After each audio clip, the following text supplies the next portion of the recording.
Well, the real breaking news of the night is that Donald Trump has stopped aid to Ukraine. The unnamed White House officials who have leaked this story to NBC News, The Washington Post, and other news organizations are using the word pause, not stop. But that's the word they used when they claimed they paused the humanitarian aid being delivered to starving babies in Sudan. The food that was being delivered to children in the middle of a famine. They paused that. That pause killed starving children and is continuing to kill starving children because the truth is it was not a pause. A USAID official was immediately put on administrative leave when a memo emerged this weekend in which the official explained that even though a judge has ordered them to do it, the Trump administration has made no attempt at all to restart the funding and the machinery for that humanitarian aid at USAID, which includes life-saving drugs and food for people, children and adults who are starving to death. And so when the Trump White House team uses the word pause, we have reason to believe, and Ukraine has reason to believe, and the world has reason to believe, that Donald Trump might never resume any form of aid to Ukraine. The Washington Post reports that their White House source said, quote, the decision could be reversed if Zelensky demonstrates a good faith effort to participate in peace talks.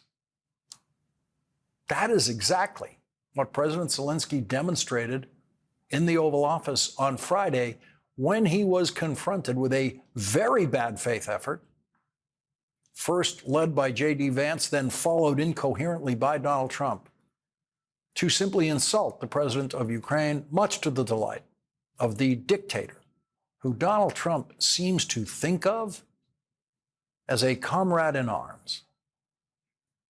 Let me tell you, Putin went through a hell of a lot with me. He went through a phony witch hunt where they used him and Russia. And he went through it. He was accused of all that stuff. The whole thing was a scam. And he had to put up with that. He was being accused of all that stuff. Was it a phony witch hunt? Yes. Vladimir Putin was accused of all that stuff because he did that stuff. Here is some of what Donald Trump and Vladimir Putin went through together. Russia, if you're listening, I hope you're able to find the 30,000 emails that are missing. And immediately after that, Russia, Vladimir Putin, did release Hillary Clinton's emails. The Mueller investigation, which Donald Trump claims proved nothing, actually proved that the Russian government, led by Vladimir Putin, did indeed do everything they possibly could, including the spread of lies online, to help elect Donald Trump president of the United States, which the Russian government did again last year, and will always try to do for the candidate who they think will help Russia more than Ukraine.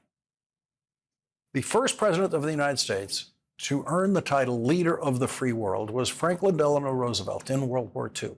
When World War II began, with Adolf Hitler's invasion of Poland in 1939, which was the mirror image of Vladimir Putin's invasion of Ukraine, the United States Army was the 17th largest army in the world. We were not ready for World War II.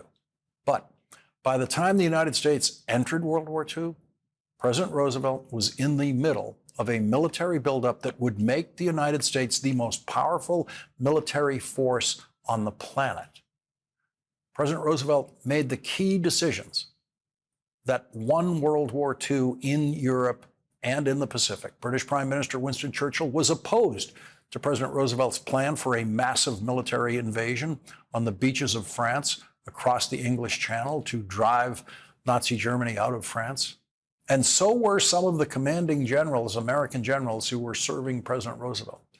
But the president persisted with his strategy, winning Winston Churchill's support only at the last minute for the D-Day invasion, for what turned out to be the decisive military operation of World War II in Europe.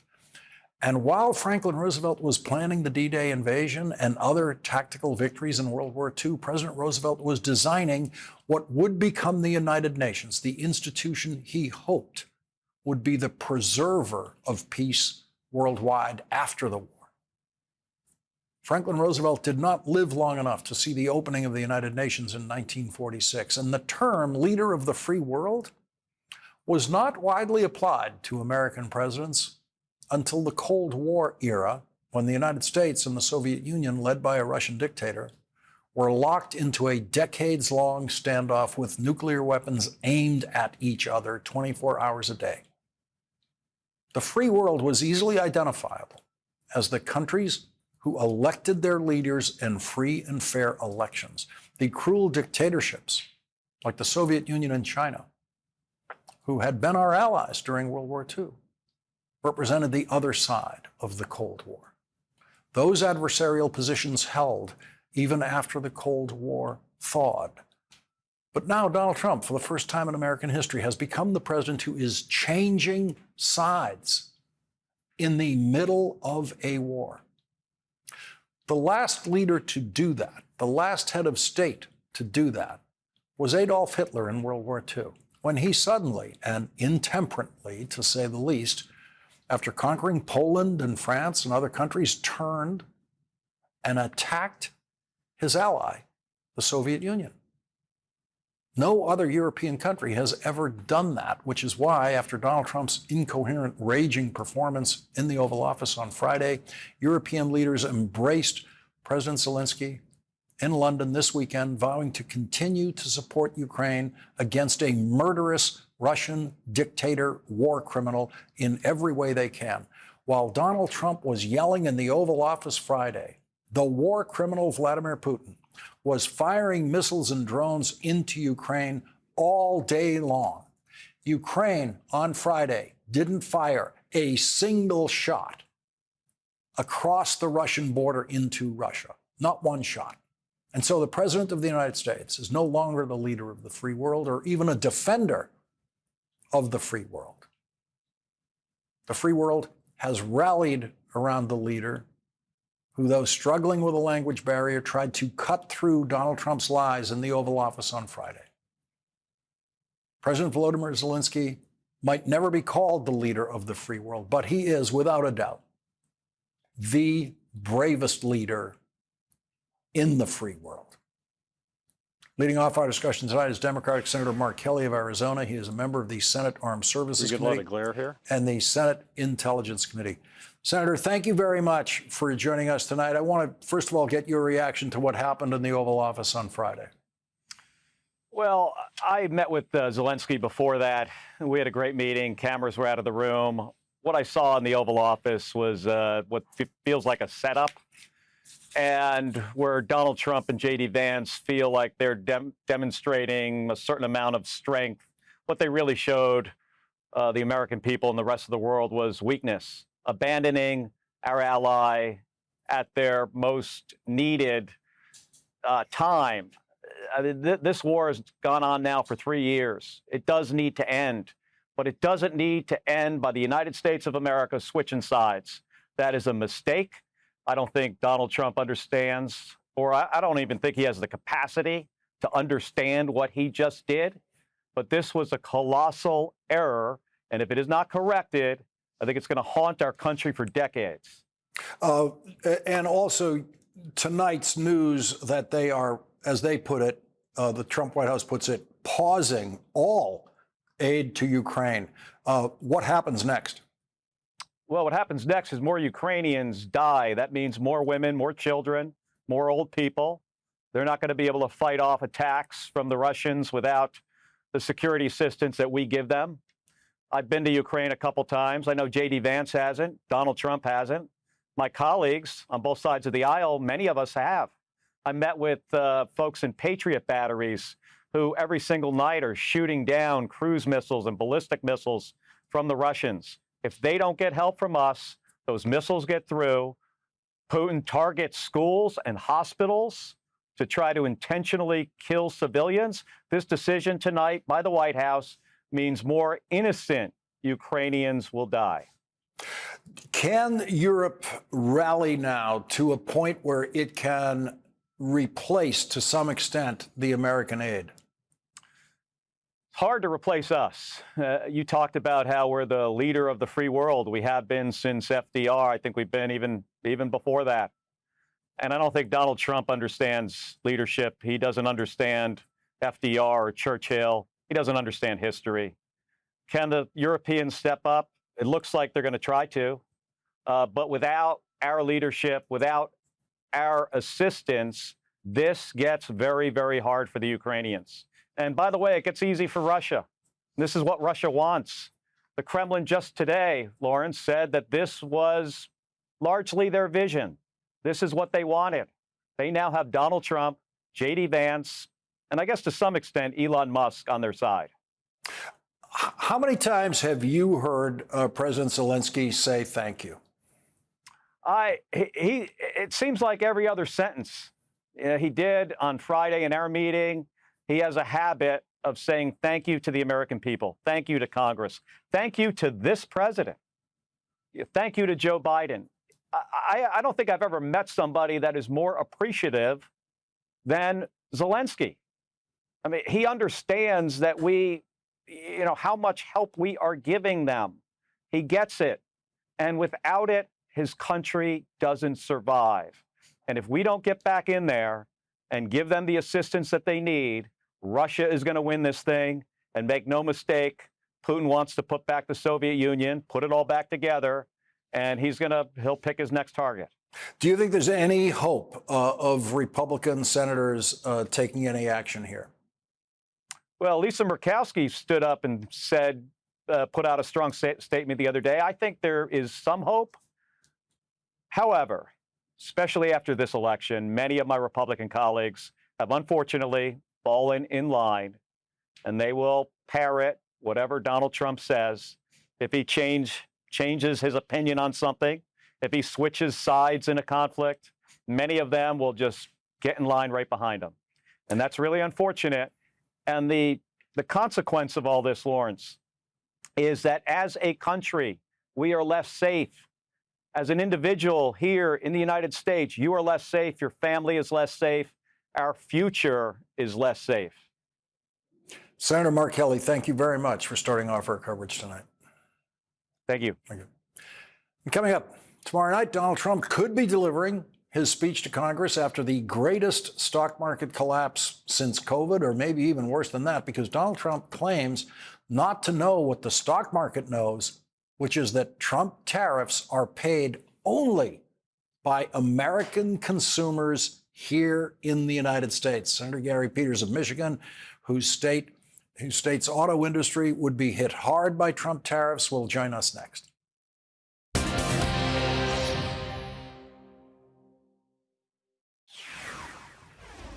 Here's something I didn't know until today.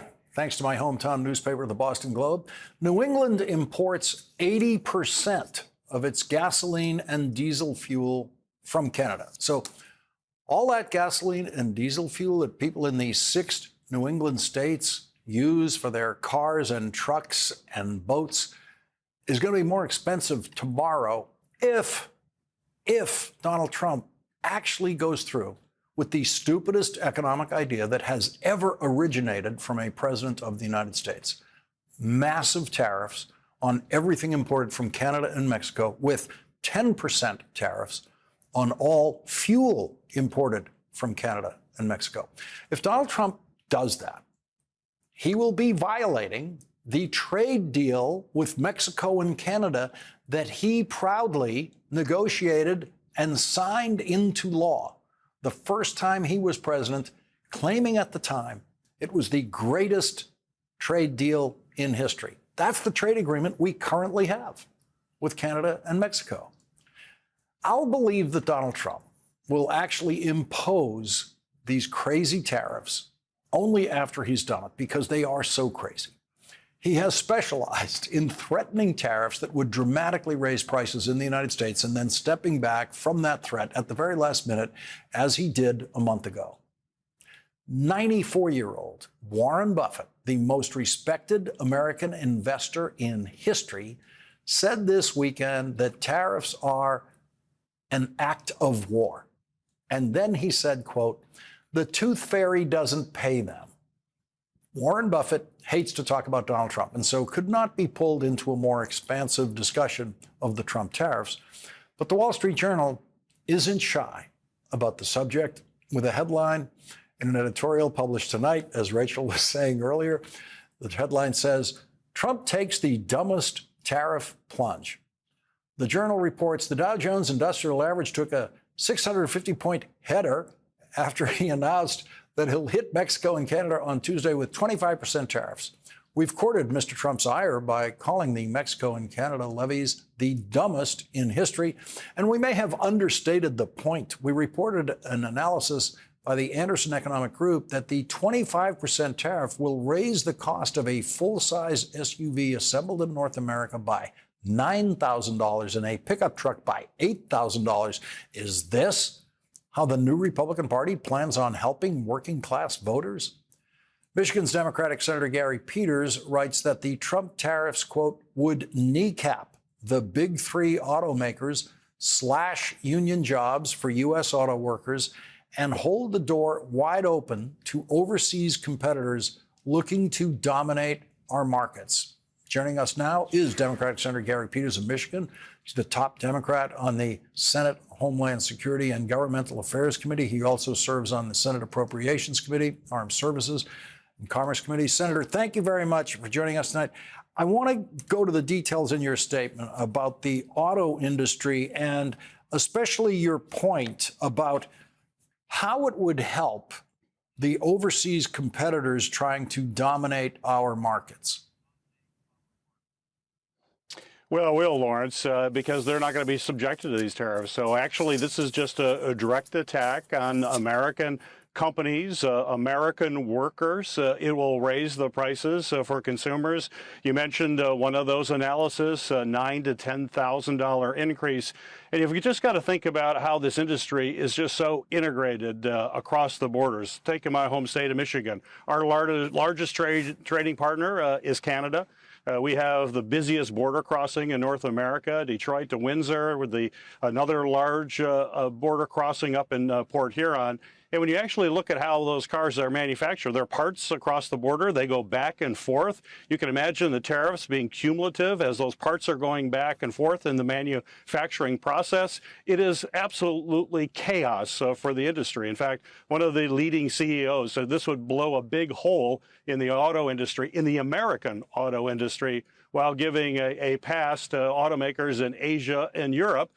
That's not standing up for American jobs. That's not standing up for American consumers. Donald Trump is hurting folks, and he's particularly hurting my state of Michigan. But this is not just a Michigan problem, because consumers will be hit all across the United States. So just to clarify this point, and it's part of what the Wall Street Journal called so dumb about this, a Toyota shipped directly from Japan to Los Angeles, nothing happens tomorrow to change the price of that vehicle.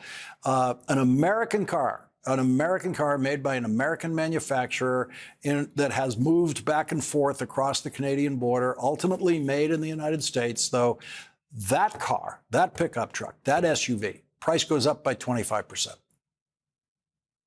Yeah, that's why it's the dumbest thing you can imagine. And when you think about with Canadians too, as a guy from Michigan here, this is our neighbor. They are our friends. They are folks who are always standing by the United States. And to do this makes absolutely no sense whatsoever. You know, the pretext is about border security. And as you mentioned, I'm the ranking member on Homeland Security. And I can tell you that the work that Homeland Security in the United States does with our Canadian counterparts is extraordinary. We have shipwriters, for example, Canadian officials that ride on U.S. Coast Guard vessels in the Great Lakes, on the borders. We do the same thing. Our work is seamless, and yet Donald Trump is taking this action, which makes no sense, that in the sense we're going to hurt both consumers as well as workers in our country, while telling our closest friend that you can't trust us. You know, this is a time where Donald Trump is bending over backwards to do Putin's handiwork, and yet he's taking one of our closest allies and literally punching them in the gut and hurting American consumers and workers in the process. So this makes no sense. It's why the Wall Street Journal was right to call it the dumbest plan ever. There are all sorts of details to northern border life that I'm now learning that I didn't know before, including today, that the state of Maine, for example, virtually 100% of its gasoline and diesel fuel comes from Canada. You have commercial fishermen in Maine who are tanking up those tanks with diesel fuel that the price is going to skyrocket on, not to mention the entire trucking industry in the state of Maine, private car ownership and commuting. All of that changes tomorrow if Donald Trump does this. And there's an hour and a half left before it goes into effect. And as I say, it is so profoundly stupid, I can't imagine him actually doing it. Well, let's hope not. You know, Michigan, the same fuel. We've got basically petroleum products coming across, refined in Detroit, going into cars in our state. It's going to raise the prices for folks immediately. And if we're worried about inflation, this is as inflationary as it gets, and it makes no sense. And I certainly hope Donald Trump would realize that and not move forward. Senator Gary Peters, thank you very much for joining us tonight. Thank you. Thank you. And coming up, millions more malaria infections, hundreds of thousands more children paralyzed for life by polio, 1 million more children not treated for malnutrition, which often leads to death. That's the reality, because Donald Trump and Elon Musk's cuts to the delivery of that kind of aid, and that's all according to a memo obtained from USAID. Samantha Power, who served as the USAID administrator in the Biden administration, joins us next.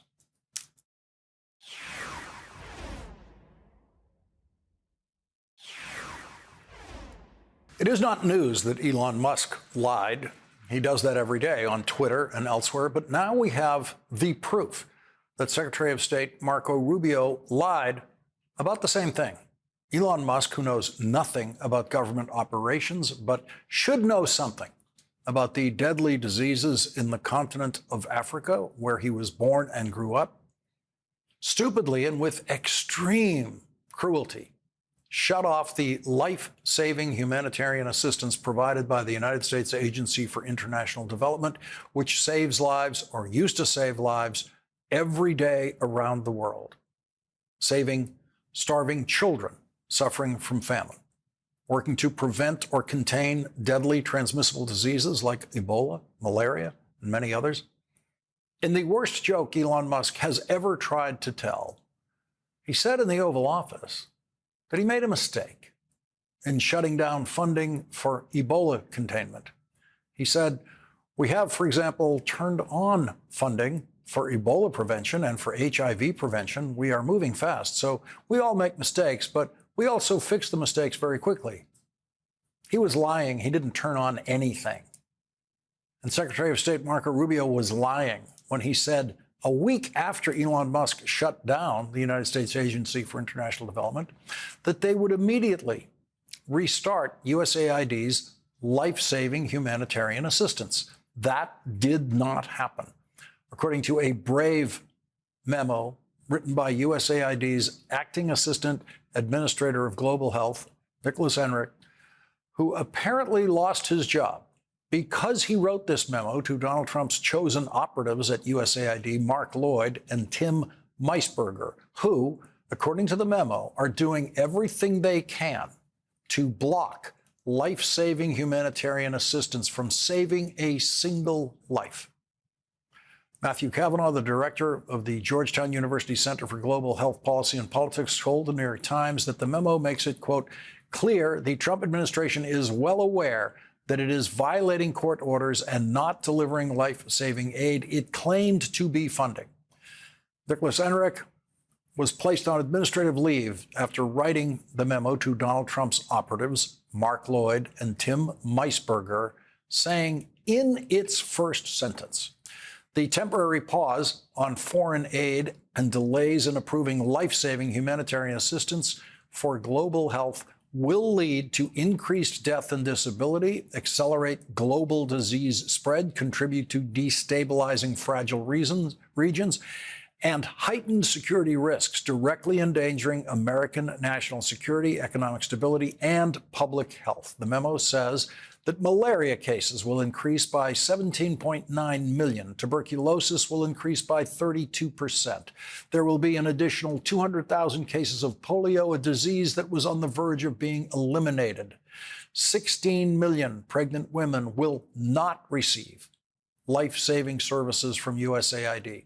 11 million newborn babies will not receive any care from USAID immediately after birth.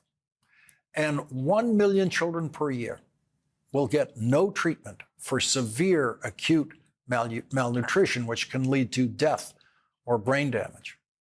Nicholas Enrich's memo says, without essential services such as antiretroviral treatments, malaria prevention, routine immunization, and tuberculosis control, preventable diseases like HIV, AIDS, malaria, tuberculosis, measles, diphtheria, pertussis, and others will surge, undoing years of progress. As outbreaks spread unchecked, the consequences will extend beyond borders, increasing the risk of infections, reaching the U.S., straining healthcare systems, and endangering American lives.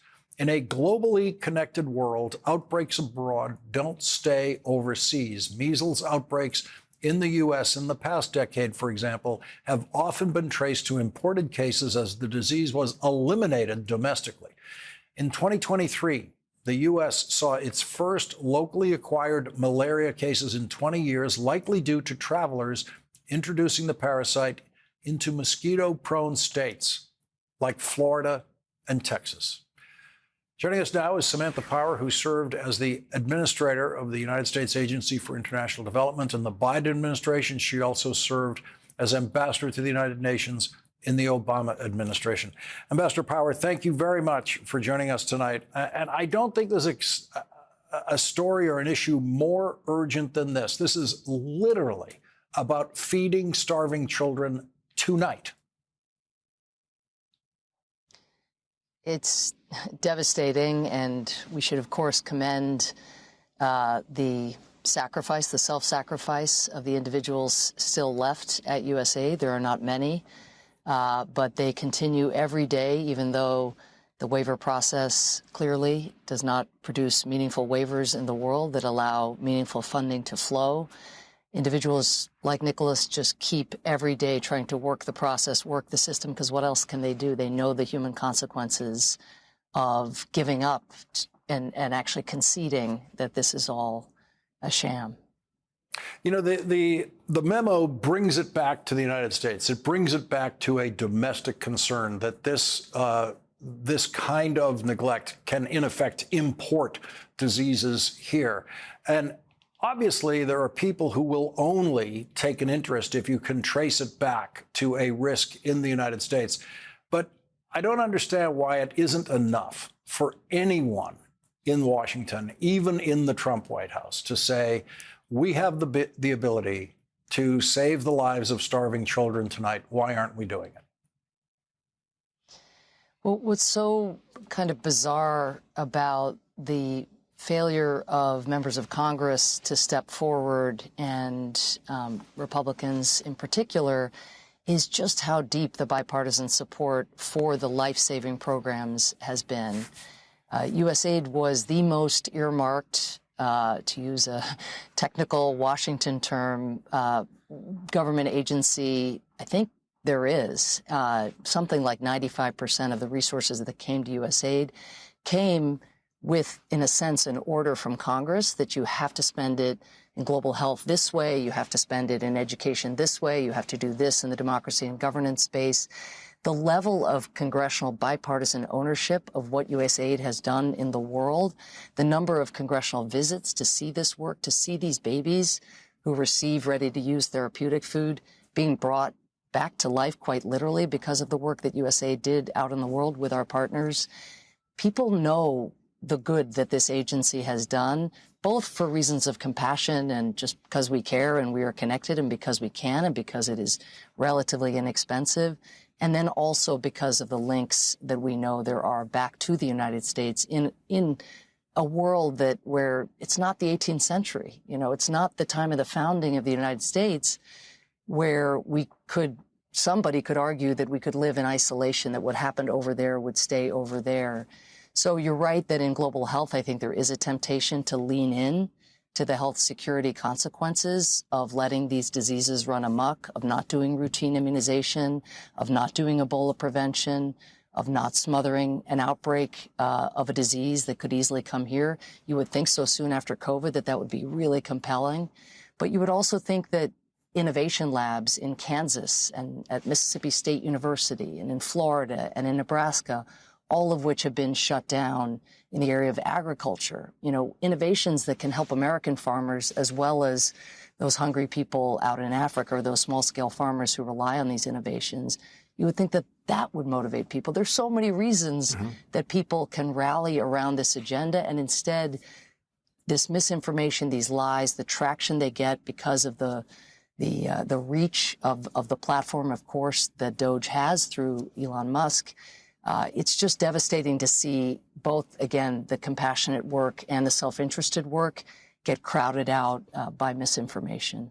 So one of the ugly truths of this is that unlike anyone else in the history of the federal government who's ever advanced any form of spending cuts, Elon Musk himself personally could pay for the entire budget of USAID, the entire budget, by himself without missing that money at all, and easily pay for all of the life-saving work that USAID does. But he hasn't stepped up to do that. He says USAID isn't doing it right, but why doesn't he just step forward and show us how to do it right with his own billions? That, of course, will never happen. And they're trying to keep the concentration on anything but the life-saving work that USAID does. Yeah, I mean, many of the programs they are describing as justification for shutting down USAID and the kind of programming we've been talking about are certainly not programs I've ever seen in the world. They shut down the USAID website, so we can't go on to see whether or not they're even real programs. But you're absolutely right that they want to divert from the vast majority of USAID funding that goes to these life-saving causes because that's inconvenient for them. They want to say that when a program has been shut down and a constituent from a particular state reaches into the White House or reaches into a red state Senate office and makes the case that this is going to cost lives, they want to claim that there's a waiver process. What is so heartbreaking is to see USAID officials in the building gathering this data, showing the good that can be done, working the waiver process, and then again and again just being shut down by people who are just looking at the numbers and saying, what good does it do? What difference does it make? And they just don't care about the human lives that are being affected, nor do they ultimately care about the U.S. A month from now, a year from now, 10 years from now, and what those effects will be at home. Ambassador Samantha Power, thank you for the life-saving work you have done over the years in so many roles, and thank you very much for joining us tonight.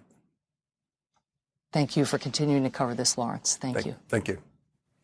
And coming up today, the head of New York City's FBI office was forced to resign just after criticizing Donald Trump's pursuit of FBI agents who investigated the January 6th attack on the Capitol.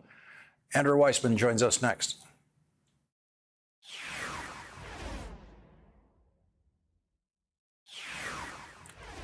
The head of the FBI's New York field office, who urged workers there to dig in following the Trump administration's purge of the FBI's senior leadership, was ousted on Monday, NBC News reported.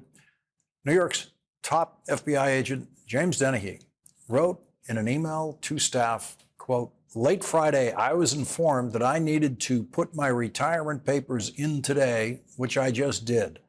I was not given a reason for this decision."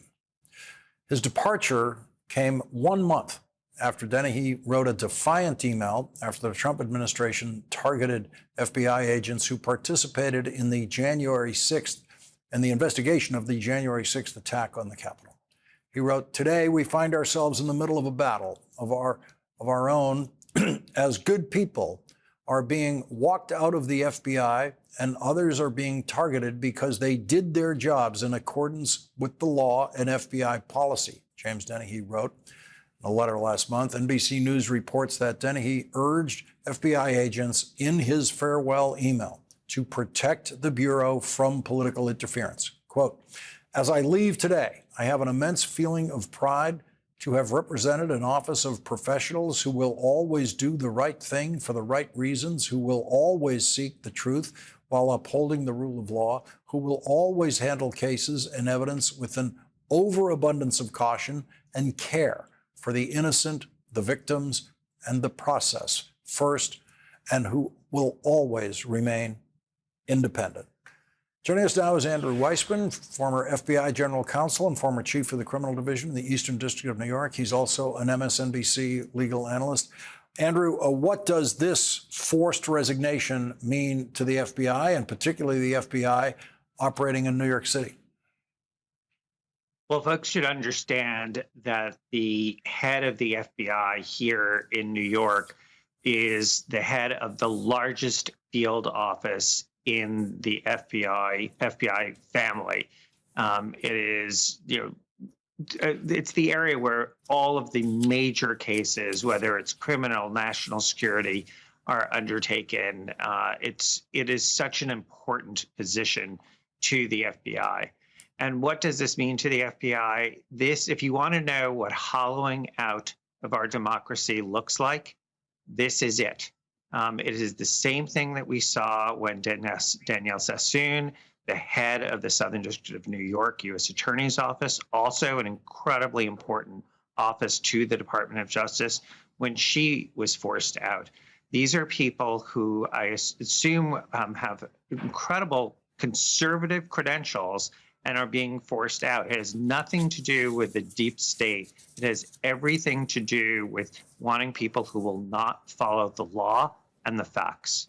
So imagine a well-functioning FBI with a new FBI director coming in who's not crazy like the current FBI director, and a deputy director who's not crazy like the deputy director is, just totally loony. What would Agent Dennehy running the New York office mean to a director who was really trying to do the job correctly? That is who you want on the battlefield. That is who you need to get the job done. You want the very finest and best people. One of the things that we have not heard with respect to any of the nominees who are now confirmed by Donald Trump is that these are the very best people with the very best credentials. And that's who you want. One of the things that, Lawrence, that you're talking about is if we ever get to the point where there is that new administration, it is going to be such a challenge to find people who are going to be willing to take on that risk, knowing that this is the kind of thing that can happen in the future, that you can be fired for just doing your job, for just complying with the Constitution, by just following the facts wherever they lead. This really is, I just want to make it very clear, this is the hollowing out of our democracy. So the damage is generational. You have, let's say, 15-year-olds out there, people, seniors in high school, are thinking about possibly the FBI. They see this happen, and they don't think any longer, there's no reason to think any longer that if I join the FBI and I do my work, I can make a career there, because any president can come in now and get me fired for anything. That is absolutely right. And remember, the people at the FBI, they are there for their career. And if they thought every 4 years they could go through this, it is going to be so hard to continue to get the best and the brightest. And the FBI is such a treasured institution that among the many, many sins of Donald Trump is what he is doing to that agency and to all of our safety as a result. Andrew Weissmann, thank you very much for joining us tonight. You're welcome. That is tonight's last word.